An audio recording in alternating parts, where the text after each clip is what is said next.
Buenas tardes a todos y a todas.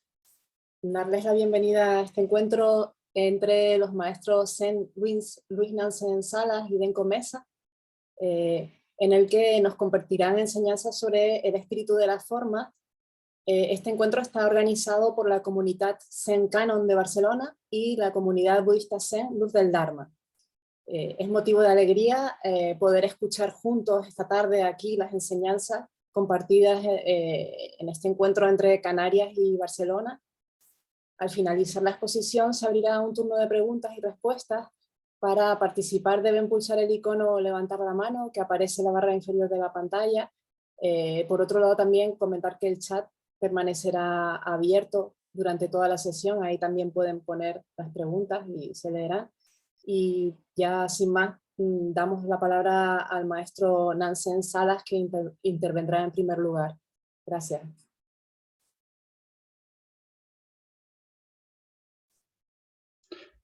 Gracias, Teresa. Pues empiezo, pues ya me has presentado, soy el maestro de la comunidad Zen Canon de Barcelona, donde tenemos un dojo en el centro de la ciudad, que actualmente está en la ronda de universidad, pero que próximamente pues, nos mudaremos a la Gran Vía, también en la zona del centro.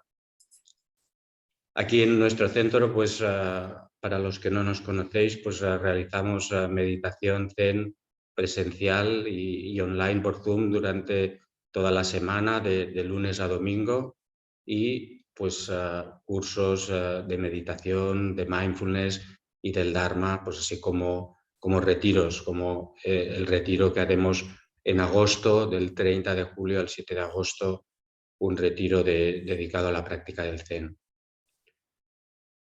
El azar o el destino me han hecho coincidir estos últimos meses con el maestro Denko Mesa, circunstancia que celebro mucho y que nos ha llevado a compartir este espacio en común y que siento como algo muy propicio.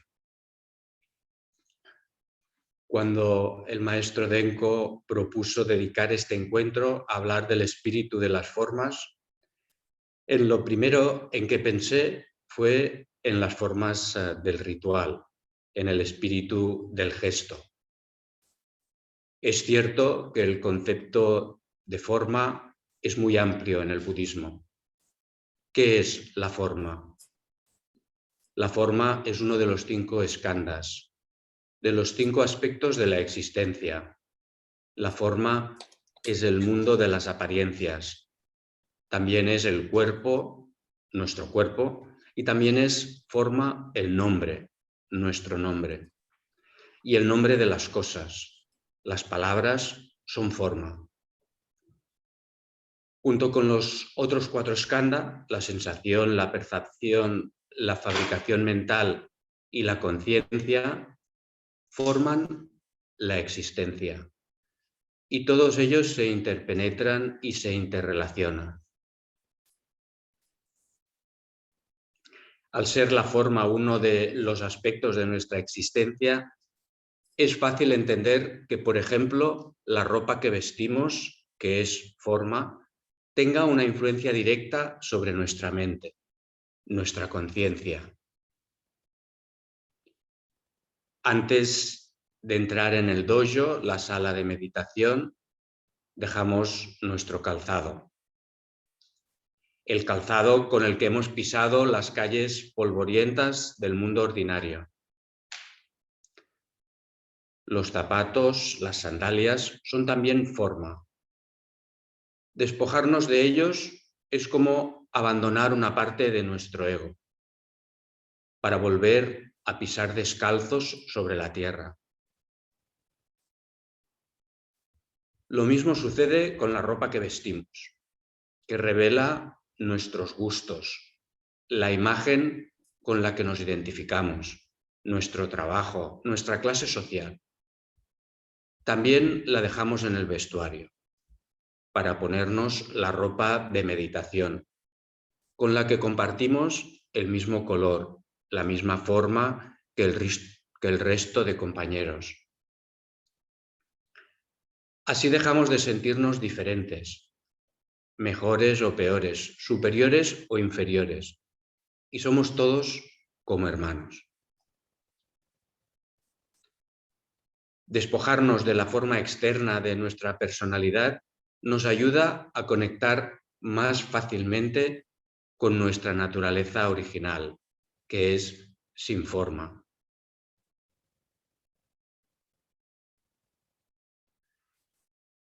Es un tópico entre los que ven la meditación desde una perspectiva materialista el considerar que el ritual que acompaña la práctica tradicional de la meditación es un envoltorio innecesario. Y como un niño que recibe un juguete muy bien envuelto, en cuanto reciben el regalo de la meditación, rasgan el papel y se deshacen rápidamente del envoltorio. Por supuesto, esta es una visión sesgada, ya que el ritual no es un envoltorio superfluo, sino un medio hábil que contribuye a crear la atmósfera adecuada para la meditación. Utilizar una ropa específica para la meditación tiene una influencia en nuestra mente. En el momento en que nos ponemos esa ropa, nuestra mente sintoniza con la meditación. Nuestra mente se calma, se serena y se prepara así para la sentada. Es algo que sucede con cualquier ropa o vestido que nos pongamos. Todos lo sabemos perfectamente. Si vamos a trabajar, nos ponemos la ropa de ir a trabajar. Y eso nos predispone para el trabajo. Si vamos de fiesta, nos ponemos la ropa de salir. Y así que nos hemos puesto la ropa de salir, nuestra mente cambia. En nuestra mente la fiesta ya ha empezado. Y es lo mismo con todo. Una vez alguien me preguntó, hay alguien que no está con el mute, si lo podéis poner. Una vez alguien me preguntó, ¿por qué nos cambiamos de ropa para meditar?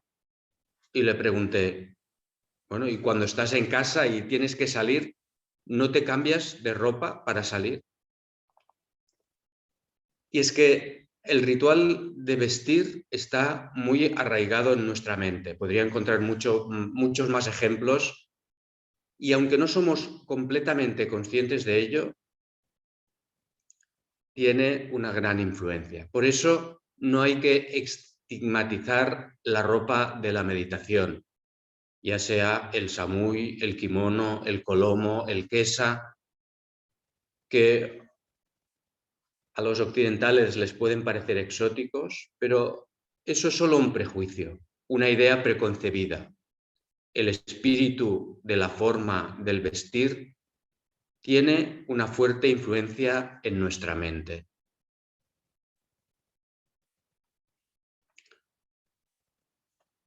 También son formas los gestos. Y, por ejemplo, cuando entramos en el dojo, entramos con el pie izquierdo y seguidamente nos inclinamos hacia adelante, palma contra palma, el saludo que llamamos gaisho. Un gesto que realizamos con un espíritu entregado, de todo corazón, abandonando las preocupaciones para volver al presente de una expiración larga y tranquila. Este gesto es de respeto y de humildad y nos ayuda a desprendernos del orgullo y la vanidad. Cuando alguien siente resistencia a hacer gaisho o hacer sampai, la posternación, puede observar si ese rechazo tiene origen en el orgullo o en la arrogancia. A las personas arrogantes les cuesta mucho inclinarse. Cuando hacen gaisho se inclinan muy poquito, apenas se inclinan. Nos inclinamos ante un Buda. No estamos venerando un objeto, sino reconociendo nuestra naturaleza de Buda y la de los demás practicantes. Es un gesto que cuando lo hacemos de corazón puede cambiar nuestro espíritu instantáneamente, como un interruptor. Así, el estado de nuestra mente cambia con solo un gesto, sin intención. Y eso nos prepara para la meditación. Si quisiéramos cambiar la mente intencionadamente, no conseguiríamos lo mismo.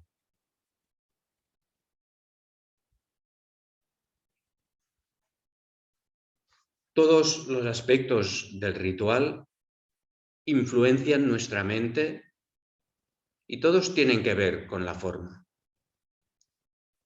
Son forma los gestos y el vestido, y también es forma el espacio, el lugar.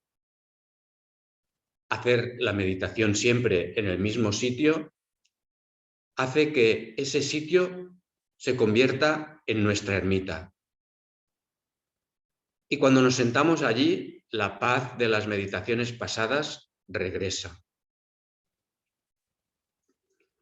Aún más si el lugar en el que meditamos es el lugar compartido con la comunidad de practicantes, el dojo, el templo. Cuando entramos en ese lugar, encontramos un verdadero refugio a nuestras incertidumbres.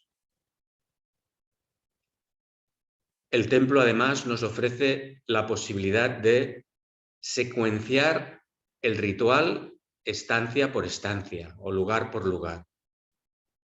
Entramos en el silencio y el olor del incienso. Y la forma de lo sagrado nos protege de las banalidades ordinarias.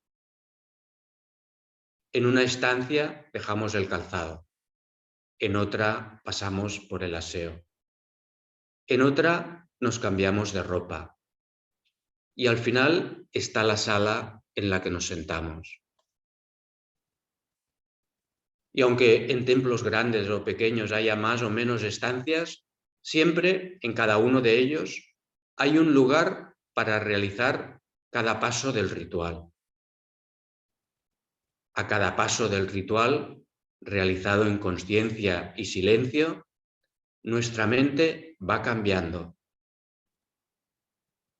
El ritual cambia la mente del modo ordinario al modo sagrado. Aquellos que critican el ritual y que quieren despojar la meditación de su acompañamiento ritual desconocen el enorme poder que tiene el ritual en nuestra mente. Basta un gesto para que aparezca la humildad. Basta un gesto para que aparezca la compasión. Y lo mismo podemos decir de los sonidos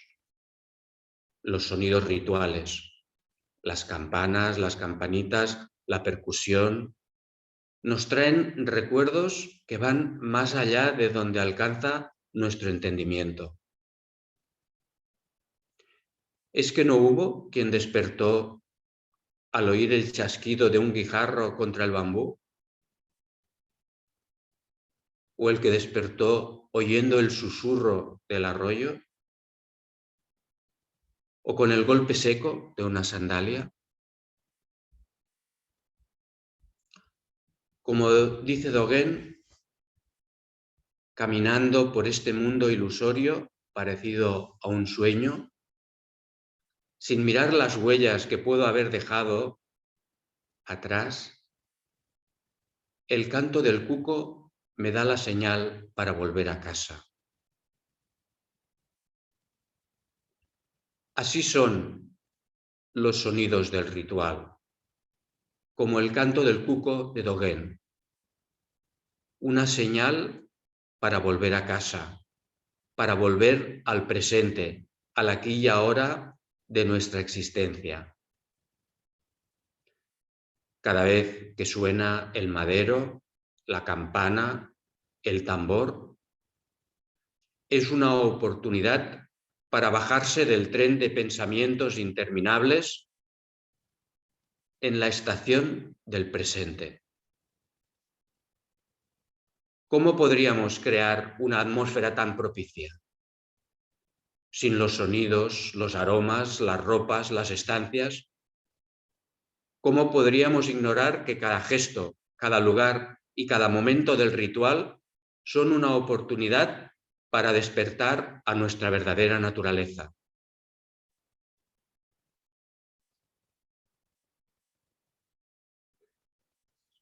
Podemos hablar del espíritu de los gestos y de las palabras, pero también hay un espíritu que reside en la forma de los objetos y en la forma de los seres. Recuerdo hace muchos años, recién nos habíamos instalado en el dojo de Ronda de Universitat, donde estoy ahora, cuando nos propusimos adquirir un tambor para acompañar el canto del Sutra del Corazón. Nos dirigimos a una tienda de música del barrio del Raval, que queda justo al lado del dojo, y allí nos condujeron a una sala contigua que estaba repleta de tambores de todos los estilos y formas. Había estanterías llenas de tambores hasta el techo. Y buscábamos un tambor tipo taiko y nos ofrecieron un tambor coreano que se le parecía en la forma, hecho a mano, con lo que parecía un tonel, con unas pieles curtidas en sus extremos, sujetadas por hileras de clavos grandes de cabeza redonda, como con los taikos también. El tambor estaba pintado en color rojo, muy chillón, y unos dragones alados lo decoraban. La verdad es que me encantó. Y para comprobar si sonaba bien, pues lo probé allí mismo con sus bastones. ¿Sí?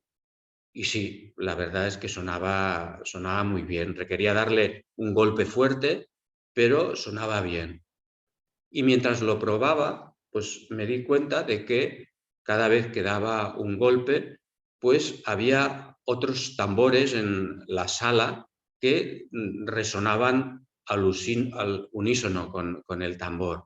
Se unían a la música como una reverberación, como una resonancia. Y en ese momento pues lo relacioné con los armónicos, ¿no? Lo que en la física se explica para explicar las notas musicales, ¿no? Como diríamos que tambores que tienen una cavidad similar producen la misma nota musical y eso hace que cuando uno suena, pues resuene en los otros, en los que tienen la misma nota musical, ¿no? Y podríamos decir que esta nota musical es el espíritu de la forma hueca del tambor. Y ese espíritu de forma hueca lo comparte con otros tambores. Es algo que no pasaría de anecdótico si no fuera porque nos sirve para entender cómo un espíritu puede renacer de un cuerpo a otro, de una forma a otra. ¿Podemos decir que un espíritu renace de un cuerpo a otro igual que la nota musical resuena de un tambor a otro? Es lo que llamamos la transmigración. Transmigración significa migrar a través de otros mundos. Aunque hay que tener claro que todos estos mundos están en este y que esta transmigración no es más que un tránsito. Un tránsito difícil de comprender para nuestra mente y que las distintas tradiciones tratan de explicar cada una a su manera. Pero para el estudio que proponemos tampoco es necesario establecer de antemano. De la misma manera que tampoco es necesario entender cómo funcionan los teléfonos móviles, comprendiendo las ondas electromagnéticas que utilizan, para entender pues, que transmiten la voz, ¿no? Nos basta con hablar por un extremo con un teléfono móvil y comprobar que se escucha la voz en otro teléfono móvil. No necesitamos saber de teorías de ondas electromagnéticas para comprobar que se transmite la voz de un teléfono a otro. Lo mismo podemos decir con la transmigración. Aunque no comprendamos perfectamente cómo funciona, cómo se produce, si la observamos, eso nos basta para entenderla. Y si sabemos ver los ejemplos de la transmigración en momentos de la vida cotidiana, podremos hacernos una idea de cómo se produce la transmigración en el momento de la muerte.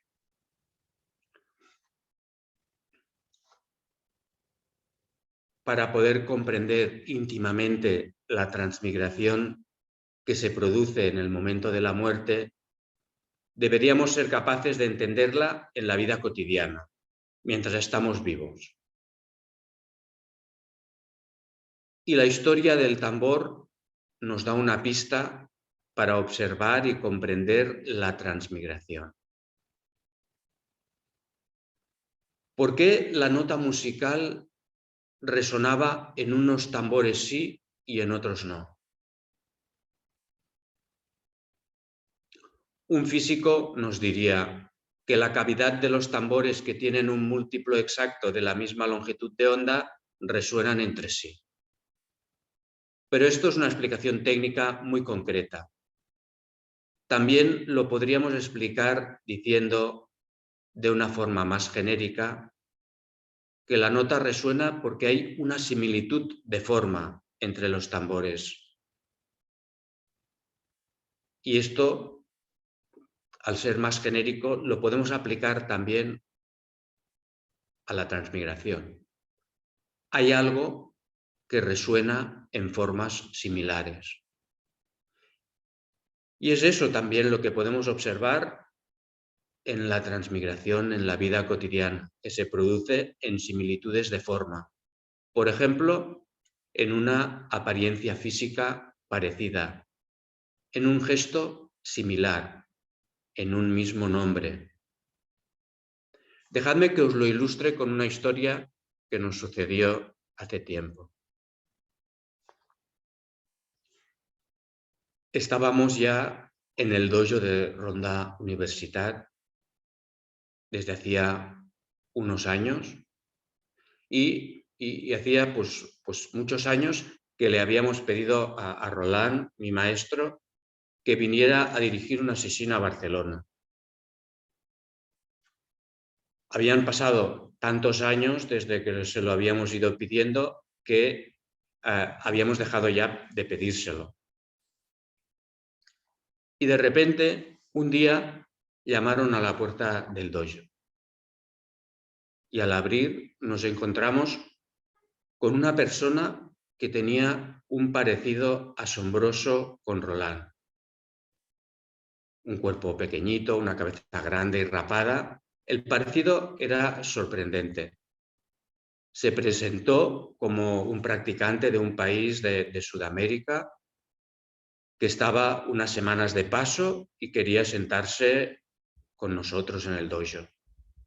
Nos dijo también que se sabía de memoria el Sutra de Kannon, que es un sutra muy largo, y se puso a cantarlo, pues en japonés, como lo habréis quizá oído alguna vez, se pudo a cantarlo allí mismo, de pie, en la entrada, en la puerta del dojo, desde el principio hasta el final, todo de memoria, durante unos largos minutos, en una escena que no nos podía pasar desapercibida. Y después de compartir unas semanas de práctica con nosotros, pues se fue por donde había venido, no sin dejarnos el presentimiento de que algo iba a suceder. Y así fue. Unas semanas poco después, Roland nos anunciaba que vendría a dirigir una sesión a Barcelona. Y alguien puede pensar que es una coincidencia, pero para nosotros no lo fue. Todas las cosas están interrelacionadas. Todos los seres son interdependientes. Y eso no significa que estas apariencias hayan pasado de un ser a otro ser, ni que un ser haya tomado la forma de otro, sino que aquello que transmigra ha resonado en una similitud de forma, en una similitud de cuerpo, de apariencias. Observar y comprender esto nos da un conocimiento muy profundo de la realidad. Podríamos encontrar muchos ejemplos de estas resonancias o sincronicidades, como las llama Jung, eventos relacionados por su significado sin una aparente relación de causa-efecto. Alguien puede decir que son casualidades y está en su derecho, como también puede pensar que escuchar resonar dos tambores al mismo tiempo no quiere decir nada. Pero quien vive estas resonancias con una mente abierta sabe lo que son. Una manifestación de la interdependencia de todos los seres del universo. Y que en la línea del tema de la conferencia, el espíritu de las formas, significa que en la vacuidad de la forma, en la vacuidad del cuerpo y de las palabras, se refleja una realidad sin límites. Y eso es todo por hoy, ¿no? Si hemos dicho que si os parece, pues haremos las preguntas todas al final, ¿no? Y pues devuelvo la palabra a mi querido Denko.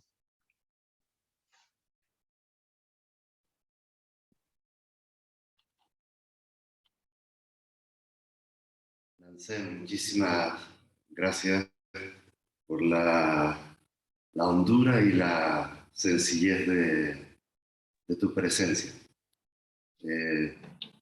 Estoy muy feliz de lo que está aconteciendo.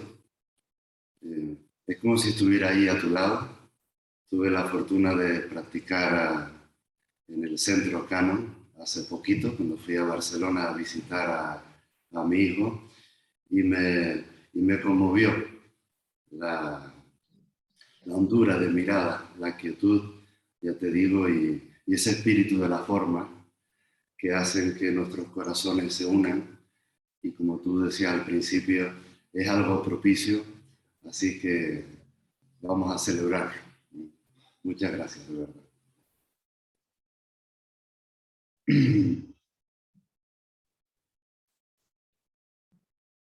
Voy a cambiar la mirada, a ver si veo a toda la gente. Ahora sí.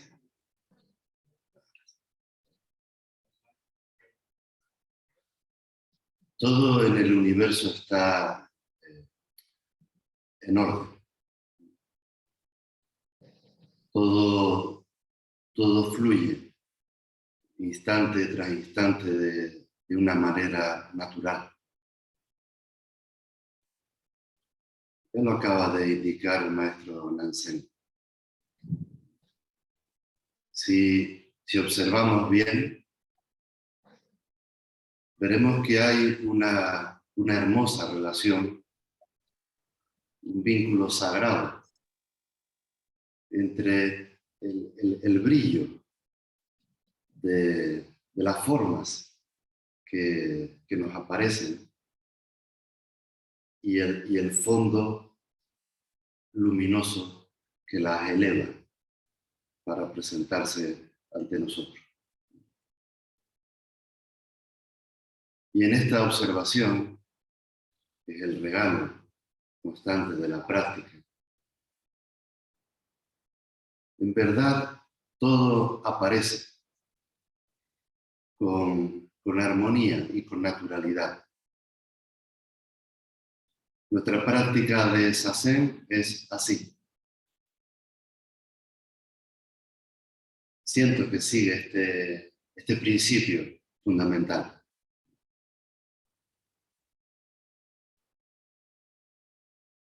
Por eso digo que en el cosmos todo pulsa y todo está vibrando en una relación constante.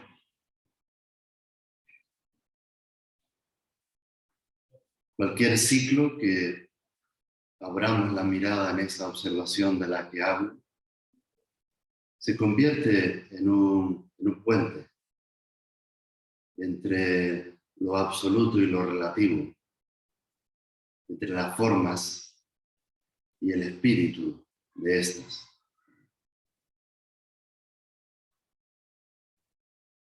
Así lo expresa de manera poética, con esa sensibilidad que lo caracterizaba, el maestro chino Sekito Kisen, en su obra El Sandokai. He elegido estos fragmentos que dicen así: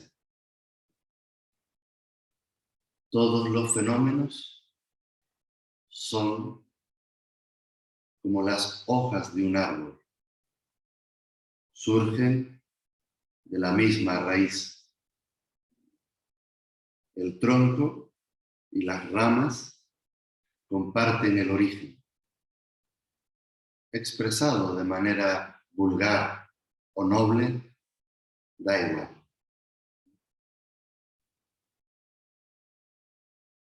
Concretamente en nuestras ceremonias,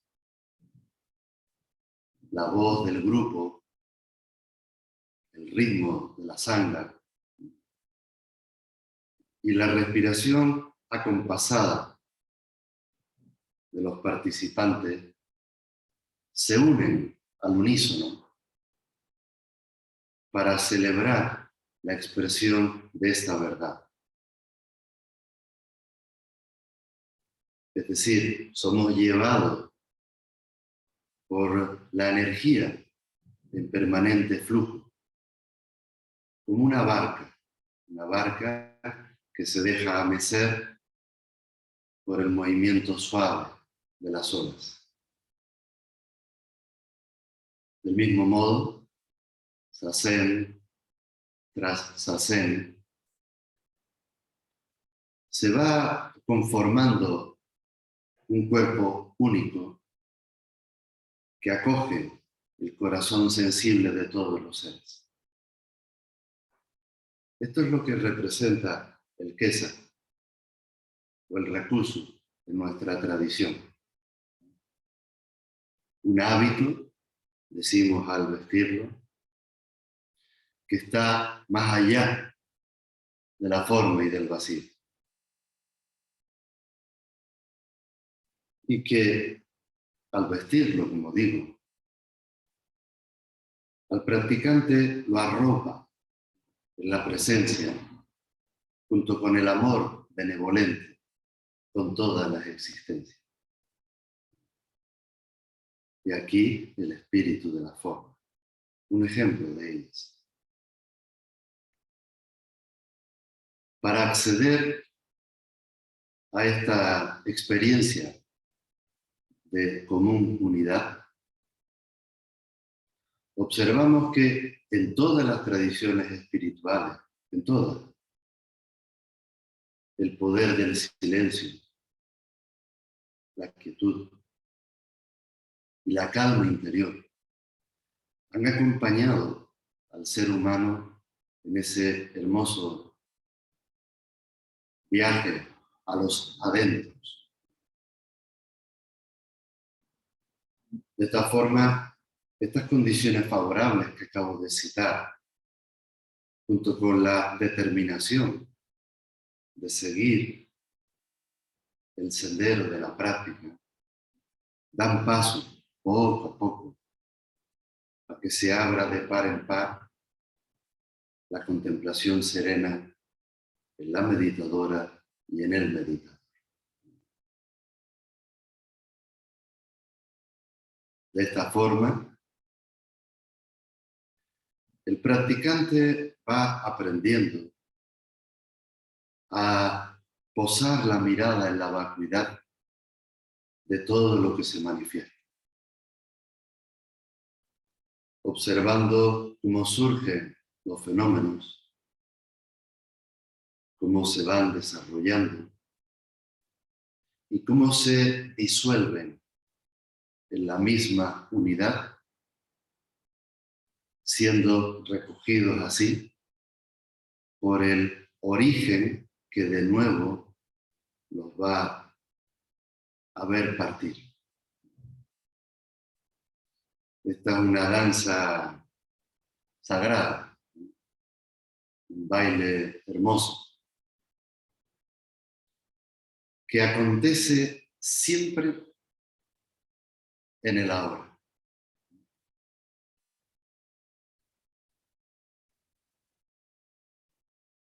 Y por lo tanto, esa danza es sentida, comprendida y vivenciada en un estado de presencia.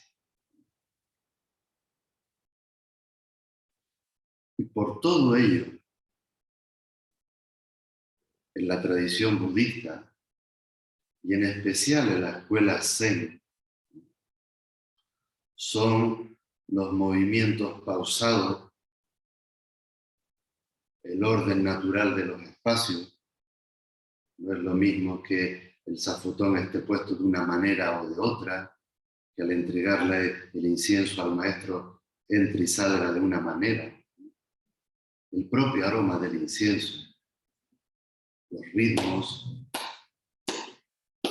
canto de nuestros rituales, así con ese majestuoso intercambio de sonido y de silencio, son los que se conjugan y llevan al equilibrio y forman parte de la expresión sincera del corazón iluminado. He aquí de nuevo el espíritu de la forma.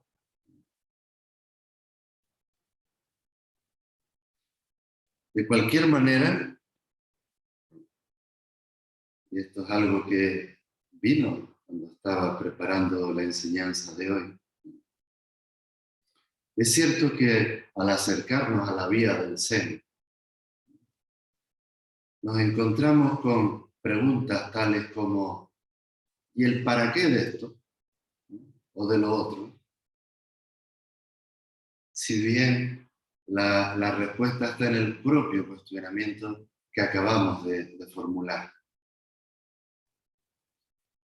Claro, ese impulso que aparece en nuestra mente condicionada es fruto de la herencia de una cultura occidental en la que todos nos hemos desarrollado y donde se han pretendido imponer maneras y formas de pensar o sentir, alejándonos del lenguaje íntimo del corazón.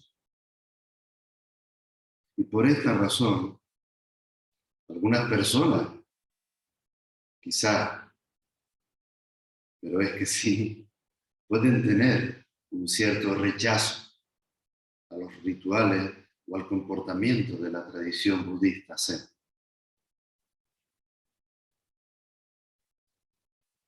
Qué bueno que la meditación nos invita una y otra vez a comprender el profundo sentido, como dijo el maestro Nansen, y el significado de cada elemento que incorporamos en las prácticas meditativas.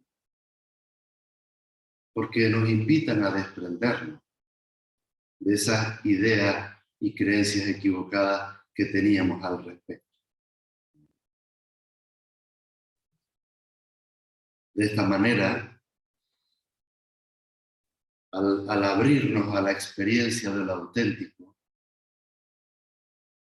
el instante único del momento presente, ese toma cuerpo y el espíritu aparece. Todos tenemos la oportunidad de ver que el fondo y la forma mantienen una armonía sin igual. También lo expresó así otro gran maestro, al que le tengo una consideración especial. Me resuena mucho. Es el tercer patriarca del Chan, Kanchi Sosan, que en su bello poema el Shinji Mei, dice: cuando el espíritu no está sometido a las discriminaciones, todas las existencias del cosmos se vuelven unidad. Es decir, el que observa ese acontecer es el ser auténtico,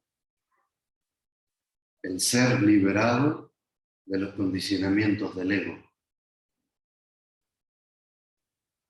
Y aquí, desde esta hermosísima presencia, que encontramos que el budismo Zen es una vía de conocimiento que propicia el gusto por el detalle, la armonía natural de todo lo existente.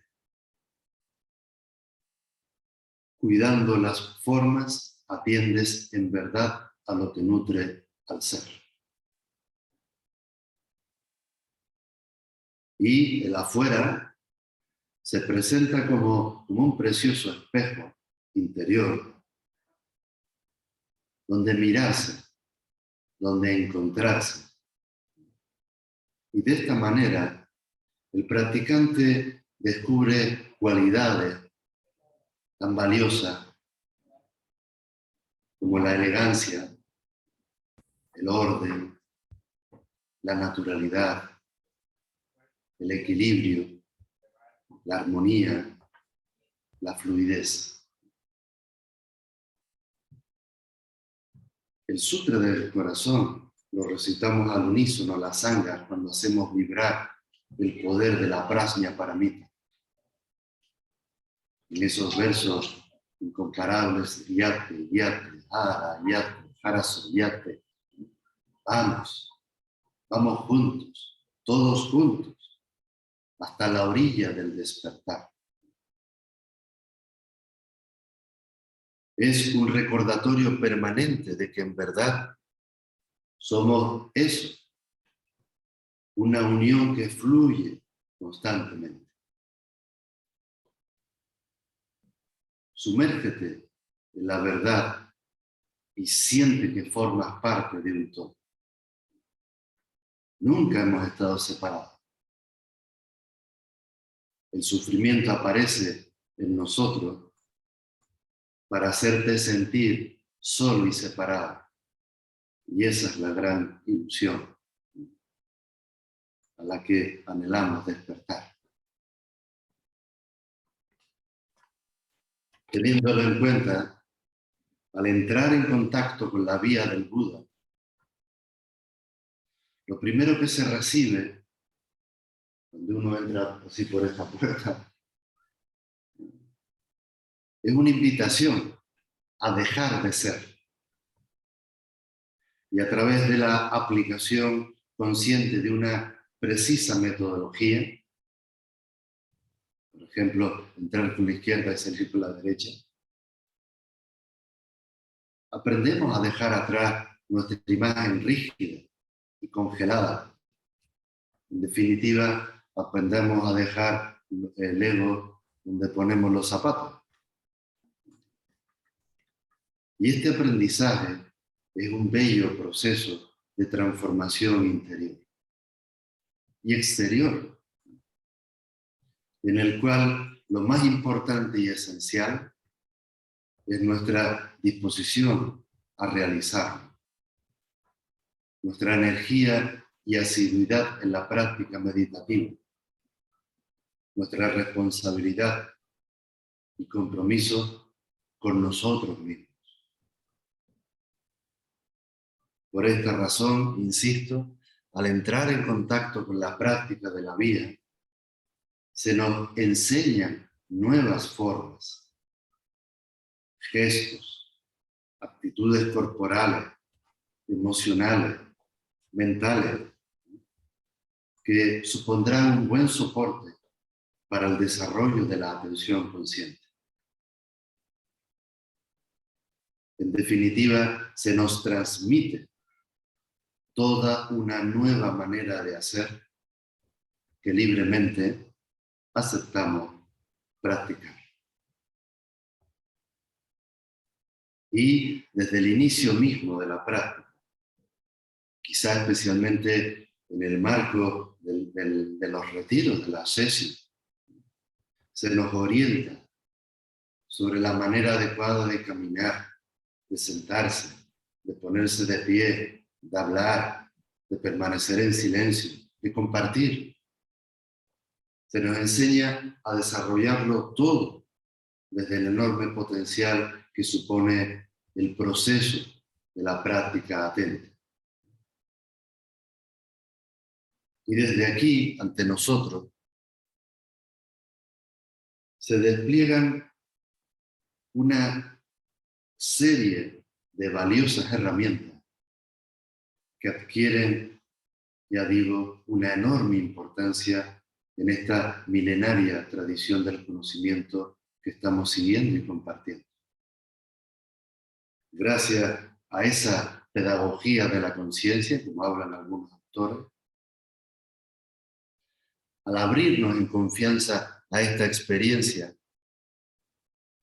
poco a poco, con mucho cariño, con ternura y con esa firmeza interior de querer ver lo que permanecía oculto, vamos reconociendo cuáles son nuestras principales resistencias, cuáles son esos programas y creencias limitantes y en qué momento se manifiestan ante aquello que nos gusta, nos disgusta, que nos atrae o que rechazamos. Así que el personaje, como lo llamo, se resiste y pregunta no el para qué se hacen las cosas así, sino por qué se hacen las cosas así. Y por qué se hace de esta forma y no de otra. Y quiere coger el control.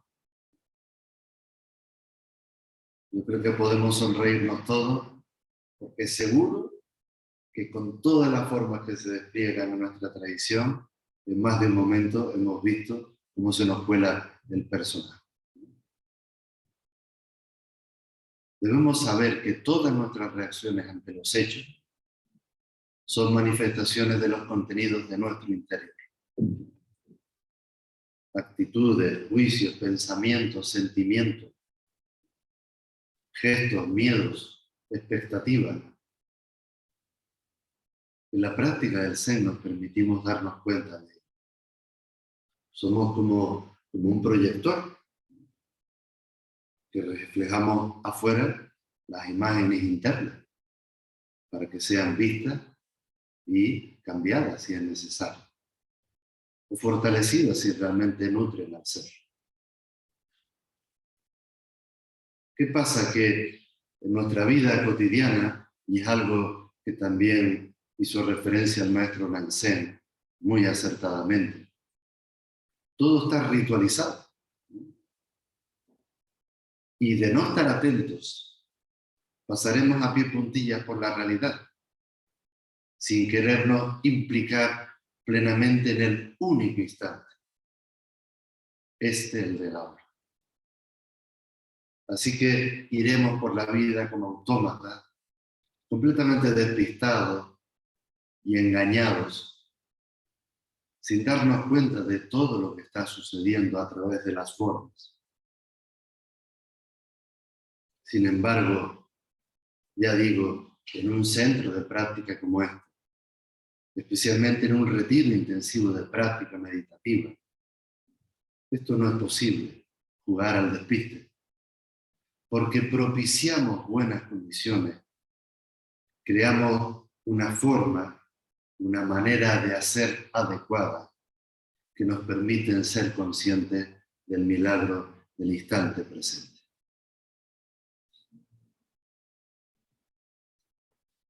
Por todo ello, en el dojo, en nuestro gran laboratorio de la mirada interna,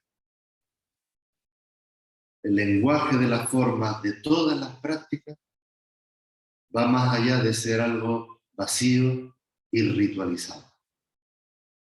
Todo tiene un para qué y un verdadero sentido que te invita a descubrir, y nadie puede hacerlo por ti.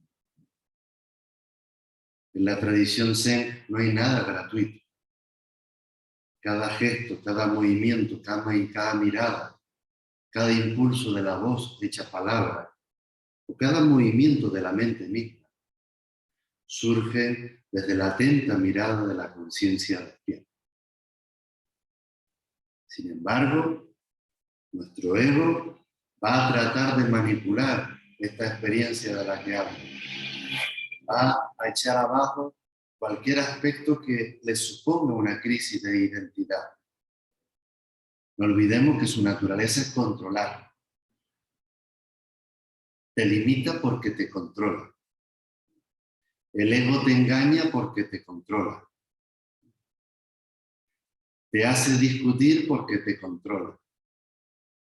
Por eso irrumpe contra este espíritu de las formas del que estamos hablando y trata de imponer su estilo, manifestando sus preferencias, mostrando sus antipatías, es decir, sus gustos y sus maneras de hacer. Y recordemos que psicológicamente hablando, las proyecciones son mecanismos de defensa que utilizan los personajes y que usan en la necesidad de justificar sus actuaciones y correctas maneras de hacer las cosas. Esta es la gran ilusión del perceptor, cuya creencia radica en repetirse a sí mismo. Con paciencia, ya estoy acabando, y ternura, todo esto es superado, es integrado y comprendido por el practicante. Surgirá el amor verdadero, la sabia comprensión, la alegría por el bienestar de todos los seres.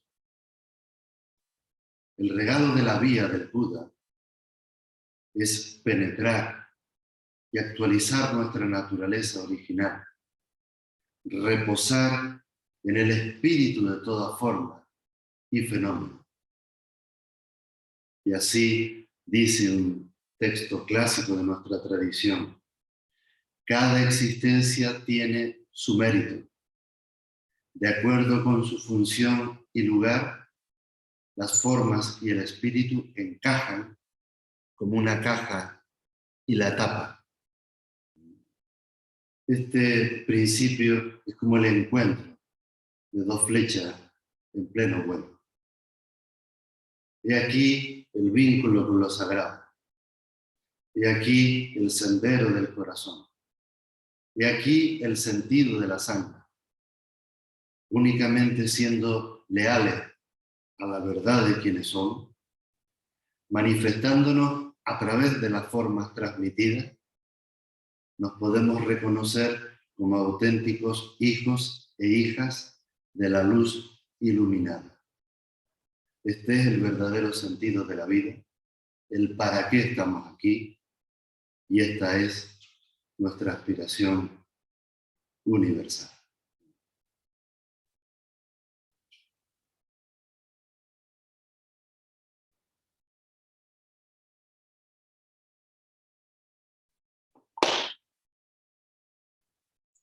Y ahora, en el formato que tenemos, que habíamos previsto el maestro Nansen y yo, abriríamos un espacio de diálogo. Si alguien quiere hacer alguna pregunta, Teresa, que nos está ayudando, leería y cualquiera de los dos respondemos, Nansen.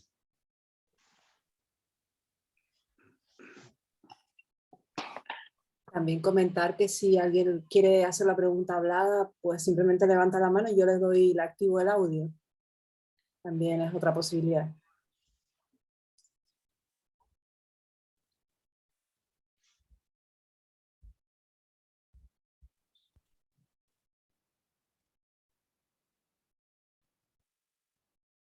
Ánimo, que no mordemos.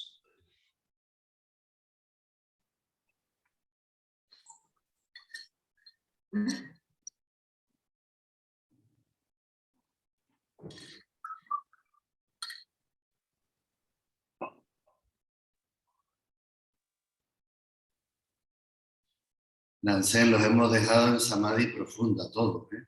Sí, sí, eso parece.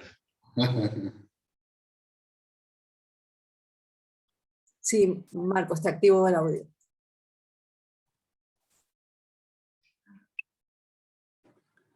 Bueno, saludos a todos. Bueno, simplemente quería agradecer al maestro Nansen sus palabras, su lucidez, y me ha encantado en fin, lo que ha hablado y lo que ha contado de este Zanshin, creo que se llama así, el espíritu de las formas. Me ha gustado mucho esa explicación y bueno, y me alegro mucho de tener este encuentro de Sangha. Un saludo a todos.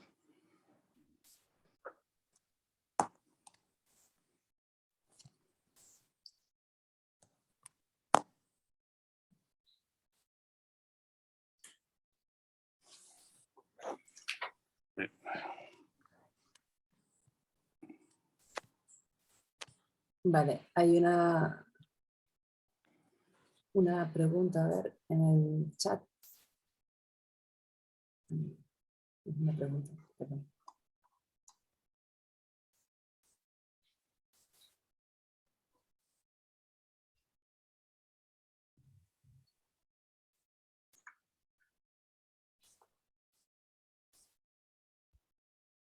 Teresa, tú la puedes leer porque yo desde aquí no llego al ordenador.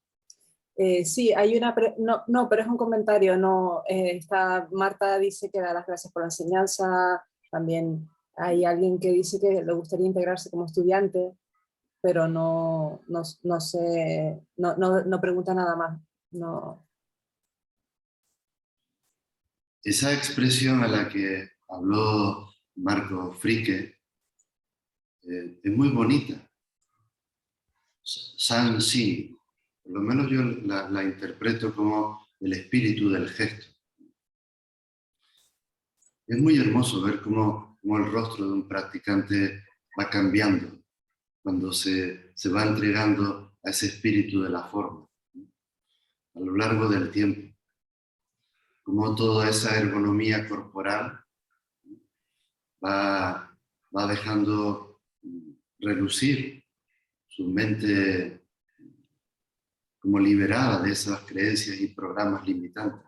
Es un gesto limpio, noble. Eso aparece, no sé qué sientes tú, Nansen, cuando realmente nos abandonamos a esas formas que están muy trabajadas en nuestra tradición. No son adrede, están vehiculadas a través del estado de presencia. Es lo que se recoge en ese Shan-Sin, el espíritu, el corazón de la forma. Está relacionado con el término también Shesin, ¿no? El retiro, tocar el corazón. ¿Cómo poder tocar el corazón a través de la forma? Esa es la gran invitación que te ofrece todo el despliegue metodológico, didáctico, que se ofrece a través de la tradición, en la que, como dije antes, la elegancia, el gusto por el detalle, la sobriedad, la precisión, no de cualquier manera, ¿no? Y eso surge cuando realmente abandonamos cualquier pretensión de hacerlo así o asado, como si tuviéramos que cumplir con una especie de autoimagen proyectada para que los demás nos reconozcan. El Shan-Sin aparece cuando el corazón se desnuda de toda forma, ¿no? Y el fondo que la sostiene ilumina ese acto, esa palabra o ese pensamiento, ¿no? Es lo que me llega de la palabra Shan-Sin en japonés. Sí, muy bien, Denko. Es como dices, a través del ritual podemos abandonar nuestros espíritus egoístas y cambiar nuestra mente para entrar en el samadhi de la meditación más fácilmente. Todos los gestos rituales que acompañamos con la entrada en el dojo, con el sentarnos en el zafu, estirando bien las piernas. Cada gesto y cada movimiento que debemos estar atentos y presentes para hacerlos ayudan a que podamos dejar el hilo mental de nuestros diálogos internos y nos centremos verdaderamente en nuestra existencia del aquí y ahora. Verdaderamente no sé qué sería sin el ritual. Sería verdaderamente muy difícil el poder alcanzar este estado de samadhi en la meditación si no tuviéramos ese acompañamiento continuo en el ritual, en los gestos, en los olores, en los lugares, en la ropa que vestimos, en todo lo que nos envuelve en cada momento de práctica. Hay una pregunta en el chat de Cristina. Dice, sentir en un momento del proceso de la práctica una llamada intensa por lo formal y el ritual, ¿qué puede significar de ese vídeo, Cristina? Bueno, eso está vinculado con la palabra vocación, que a mí me gusta mucho, que etimológicamente viene del latín vocare. Ahí hay un resonar hondo de ese corazón que se despierta de la bodhicitta, ¿no? Que parece que le resuena el eco de la forma de la que acaba de hablar el maestro Nansen. Y claro, todo tu ser dice, ay, yo voy allí a ver dónde está esa sinfonía, ¿no? Sonando, porque te llena de alegría. Esa es una llamada sincera, Cristina. Esa es la llamada del espíritu del despertar, esa es la bodhicitta. Y esa es la fe del practicante. La fe es algo que supera el nivel de la creencia, es muy infantil, ¿no? Es como algo, hay una intuición profunda en ti que te hace, ¿no?, acercarte a un lenguaje de la forma desconocida en la que la palabra rito comienza a invitarte a entender el significado profundo de lo que eso significa. Es que a través de las formas, de toda esa metodología que estamos hablando, menos mal que hemos heredado estas formas de la tradición porque están muy trabajadas, ¿no? No, o sea, las formas en nuestra tradición nos permiten establecer un vínculo, ¿no? Ese es el rito, entre lo absoluto y lo relativo. Por eso el cuerpo, la respiración, la toma de conciencia con esa mirada periférica de todo lo que está aconteciendo, te permiten unificarte en esa sinfonía de la común unidad, que es lo que escucha tu corazón, y ese es el llamado, esa es la vocación, esa es la bodhicitta al despertar. Y esa es una muy buena actitud, ¿no?, para sentir ese encuentro alegre de ir a la sangha, a escuchar al Dharma, a recibir las enseñanzas de los maestros y a sentirte partícipe de esa vibración auténtica y sagrada. Hay otra pregunta en el chat de Ernest que pregunta, ¿hay formas que nos conectan con nuestro presente y hay otras que nos apartan o rehuyen del aquí y el ahora? Bueno, yo diría que no son las formas las que nos atraen o nos apartan, sino es nuestra mente que a partir de las formas puede resonar en las formas, como comentábamos, y de esa forma volver al presente. También, evidentemente, uno puede utilizar las formas para huir del presente, ¿no? Al final, las formas pues solo son, como en el ejemplo que poníamos, son como un objeto en el que podemos resonar, en la que nuestra mente puede resonar en un sentido o en otro. Y eso siempre será pues nuestra determinación, ¿no?, lo que hará que nos decantemos hacia un lado o hacia otro. Tomás, te reactivo tu audio.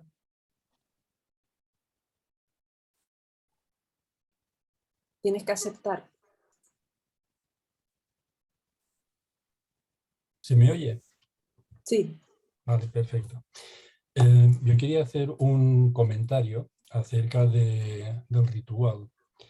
las personas que se funden en el ritual pueden llegar a experimentar lo que en japonés se llama el yugen, o es el unirse a lo oculto que no vemos porque estamos centrados en nuestra individualidad. Si te fundes plenamente con el ritual, abandonas tu individualidad y te expandes. Yo es algo que he vivido tanto con los rituales como, por ejemplo, cuando voy al monte, el famoso baño de bosque, que te integras tanto en el bosque que pierdes tu individualidad y te abres a otra realidad. Con el ritual me pasa exactamente lo mismo. Te fundes con el ritual, te olvidas de ti y te abres a otra experiencia. Una experiencia de ver el mundo descentrado de tu individualidad, sintiéndote parte de algo mucho más grande.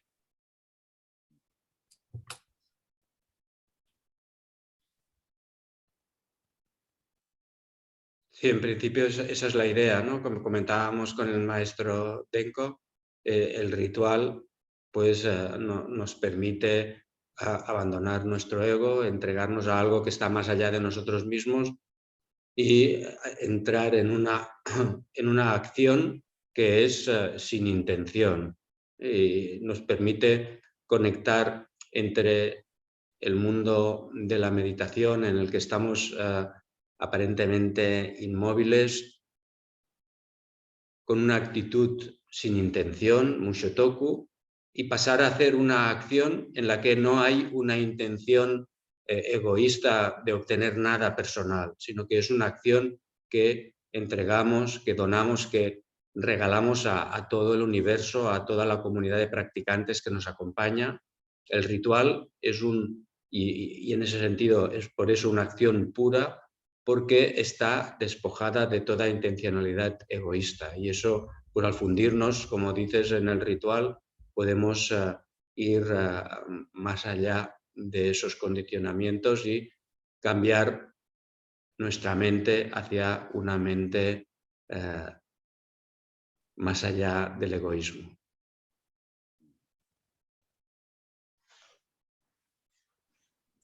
Mónica, te voy a reactivar el audio, tienes que aceptar.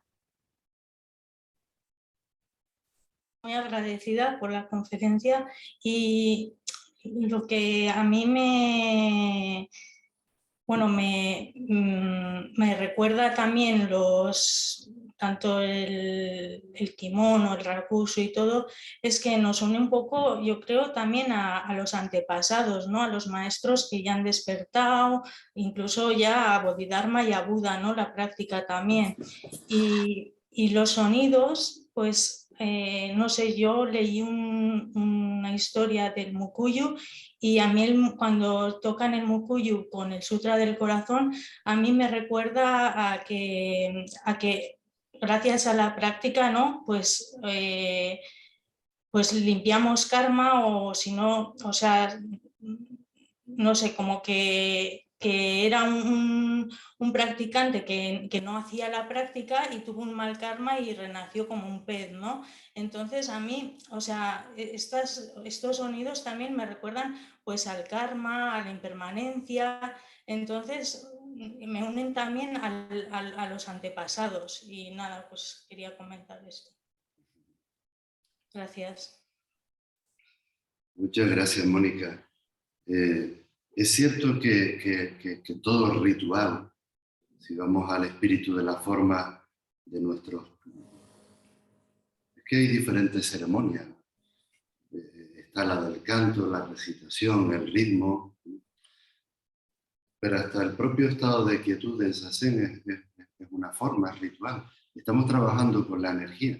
Nos ponemos en disposición de que haya una verdadera toma de conciencia, de la propia conciencia que fluye a través de nosotros. Me viene una frase del espíritu renacentista que decían, los renacentistas decían, somos enanos en hombros de gigantes. Nosotros somos así, somos personas humildes del siglo XXI, pues Nansen está con su sangha en Barcelona y expandiéndose por otro sitio. nosotros desde Tenerife también abriéndonos en otras direcciones, hombres, mujeres del siglo XXI, herederos de una tradición milenaria. Esos son los gigantes. Nosotros simplemente con mucha humildad reconocemos el espíritu de las formas transmitidas y las actualizamos en el presente. El gran peligro es no estar atentos y automatizar la forma. Darnos cuenta de que el trabajo energético que se hace en cada rito es un vínculo con lo sagrado. Desde el momento en que mecanicemos esta forma y estemos fuera del eje, nos perdemos, automatizamos una ceremonia, ¿no? Perdiendo el verdadero sentido religioso de la energía que se mueve en cualquier ritual, utilizando adecuadamente la palabra religión en el sentido de volver a unir lo que la mente mantiene como algo separado. Ese es el poder, ese es el espíritu de la forma cuando se transmiten así, de ser a ser, y eso viene ocurriendo de manera ininterrumpida desde ese oleaje que levantaron nuestros ancestros y que se está vehiculando a través de nosotros y que entregamos con muchísima generosidad y humildad por el bien de todas las existencias. Esa es la unión, ¿no?, de la que estamos hablando.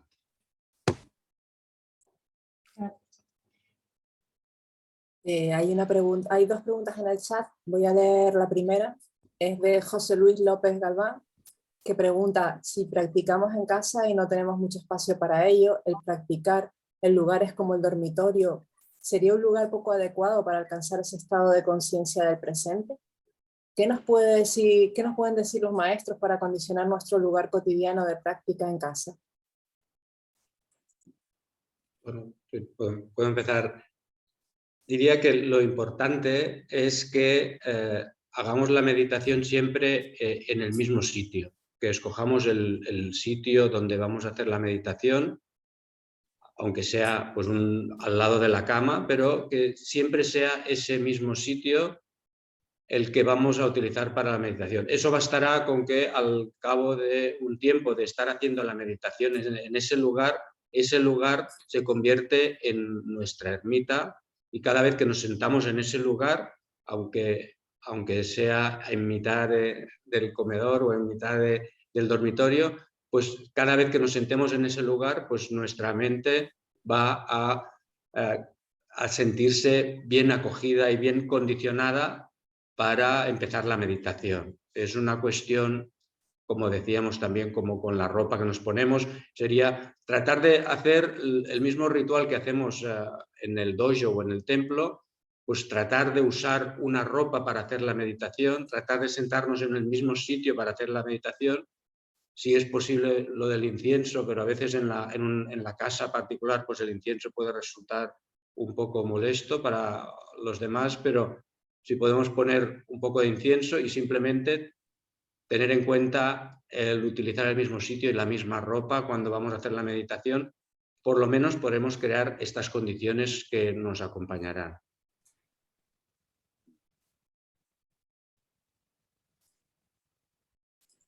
Paso a hacer la otra pregunta, que la pregunta Ernest, y dice: ¿el diálogo interno, el ego, es una forma de desconexión? ¿Se podría decir así? No la entendí muy bien, sé que el ego, pero no la oí. El diálogo interno, el ego, es una forma de desconexión. ¿Se podría expresar así? O de conexión. ¿Por qué crear la dualidad? Depende. El diálogo interno es un buen recurso de aprendizaje para observarse a uno mismo. De hecho, la mente está todo el rato moviéndose. Es como negarle el movimiento al aire o a las olas. Su naturaleza es moverse. El ego existe a través de su diálogo interno. Así que vamos a utilizarlo a favor del corazón, a observarlo con ecuanimidad, con paciencia, a ver qué nos quiere informar y atenderlo desde el estado de presencia. Si ese diálogo es un diálogo amable, y en ese diálogo informativo tú sientes desde el ser que aquello que fluye a través del ego realmente aporta, bienvenido. Si no, se lo deja partir y no se le hace como caso. Eso es lo que veo. Hay que tener cuidado con pensar que meditar es dejar la mente en blanco. Estaríamos catatónicos perdidos ya, muertos. Y en Zazen estamos vivos y coleando, ¿no? Viendo qué nos presenta ese personaje, esa ficción que se adhiere a una identidad inexistente y que, claro, se revela con B, se resiste muchas veces a través de un parloteo incesante muy acelerado. ¿Qué ocurre en Zazen? Que al ralentizar la mirada y establecer un diálogo amoroso con ese ser que eres tú mismo, comienzas a darte cuenta de que hay parte de esa información que merece la pena atender porque te nutre y hay otra que dejamos partir. Eso es lo que siento de ese diálogo amistoso con ese fantástico ¿quién soy yo? Lancén, si te parece, iríamos cerrando ya porque sé que en Zen Canon tienen prácticas, ¿verdad? Sí, sí, estaría bien pues ir cerrando ya, sí.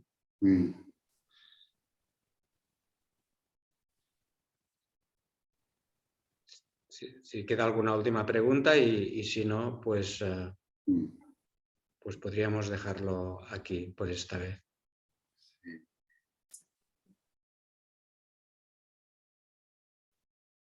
Pues cerramos, Lancén, ¿te parece? Sí, cerramos. Muy bien. Pues muchas gracias a todos por participar y por asistir a esta primera y que espero que no sea la última encuentro con el maestro Denko. Y bien, pues os deseo un buen fin de semana y veros pronto. Bueno, nos tomamos la palabra. Va a ser que sí. Si con esa alegría del corazón que estamos sintiendo desde Canon a Luz del Dharma, es muy lindo ver cómo se nos ha unido gente también de Iberoamérica esta tarde. Hemos rondado las 50 personas. Es lo que traen los nuevos tiempos, una sangha virtual muy linda y siento que el formato llega. Estar así como 1 hora y cuarto hablando con ambos maestros, que compartamos nuestro propio sentir y participar es algo muy rico. Lancén, te mando un abrazo de corazón. Muchas gracias a ti, a tu sangha y a todos por participar. Tengan buena tarde y nos estamos viendo. Un abrazo. Muchas gracias.